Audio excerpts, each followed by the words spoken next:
बहुत समय पहले की बात है। हिमालय की गोद में एक छोटा सा गांव था जिसका नाम सुखपुर था। उस गांव में एक 9 साल की बच्ची रहती थी जिसका नाम परी था। परी का सपना था कि वह एक दिन अपने दादा की बताई हुई जादुई जंगल की कहानियों को सच में देखे। एक दिन परी को अपने दादा की पुरानी किताब में एक नक्शा मिला। उस नक्शे में जादुई जंगल का रास्ता था। परी बहुत उत्साहित हुई और उसने अपनी सबसे अच्छी दोस्त गुड्डू खरगोश के साथ यात्रा पर जाने की योजना बनाई। परी और गुड्डू ने नक्शे के अनुसार चलना शुरू किया। रास्ते में उन्होंने चहचहाते पक्षियों, झरनों और रंग बिरंगे फूलों को देखा। जब वे जंगल के पास पहुंचे तो एक चमचमाता द्वार दिखाई दिया। जैसे ही परी ने द्वार छुआ, वह खुद ब खुद खुल गया। अंदर का नज़ारा बेहद अद्भुत था। पेड़ बोल सकते थे, तितलियां संगीत बना रही थीं, और वहां के जानवर इंसानों की तरह बात कर सकते थे।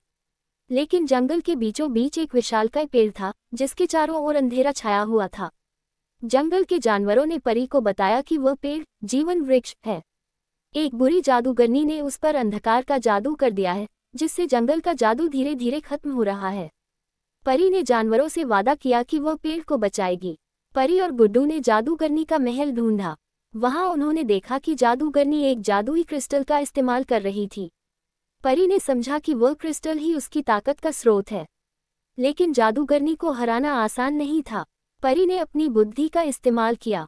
उसने जादूगरनी से कहा, तुम्हारा ये क्रिस्टल कितना सुंदर है, क्या तुम इसे मुझे दिखा सकती हो? जादूगरनी अपनी तारीफ सुनकर खुश हो गई और जैसे ही उसने क्रिस्टल को नीचे रखा, परी ने जल्दी से उसे उठा लिया और तोड़ दिया। जैसे ही क्रिस्टल टूटा, अंधकार खत्म हो गया। जीवन वृक्ष फिर से चमकने लगा और पूरा जंगल खिल उठा। जादूगरनी की ताकत भी खत्म हो गई और वह वहां से भाग गई। जंगल के सभी जानवर परी और गुड्डू का धन्यवाद करने लगे।